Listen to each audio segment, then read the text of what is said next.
Sir మైత్రి మూవీస్లో ఇప్పుడు వరకు చాలా బడ్జెట్ మూవీస్ వచ్చినాయి, చాలా పైప్ లైన్లో ఉన్నాయి. మీరు పెట్టే బడ్జెట్లు కానీ అవి చూస్తుంటే అసలు రాత్రిపూట నిద్ర పడుతుంది ఒక్కోసారి. ఏ మందు తాగినా ఎక్కదు, ఎంత తాగినా కూడా ఎక్కడ పరిస్థితి. అసలు ఎట్లా మేనేజ్ చేస్తారు సార్? నాకు అసలు ఆ బాధ లేదండి, నాకు అలవాటు లేదు. సో నేను ఎవ్రీడే మినిమం 7 hours పడుకుంటాను. రాత్రి కూడా పడుకున్నా, రాత్రి 10:30 పడుకున్నాను, 6కి లేచాను. అసలు లేదు, ఆ టెన్షన్ లేదు. శ్రీలీల గారు,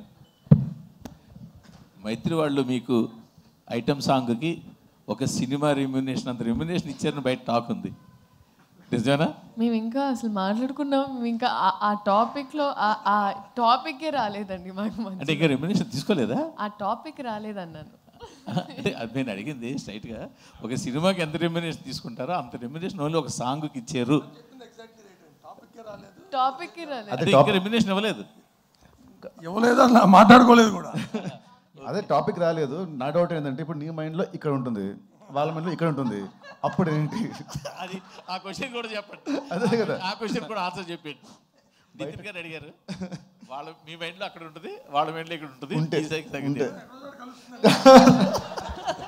శ్రీలీల గారు, యాక్చువల్గా అంటే ఈ సాంగ్కి పర్టికులర్గా కిసక్ సాంగ్కి ఒక బాలీవుడ్ స్టార్ శ్రద్ధా కపూర్ని అనుకున్నారు.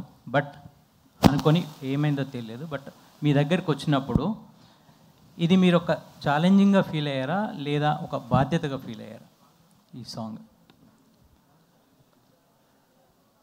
బేసిక్గా అంటే నాకు ముందేమైందో తర్వాత ఏమైందో తెలియదండి.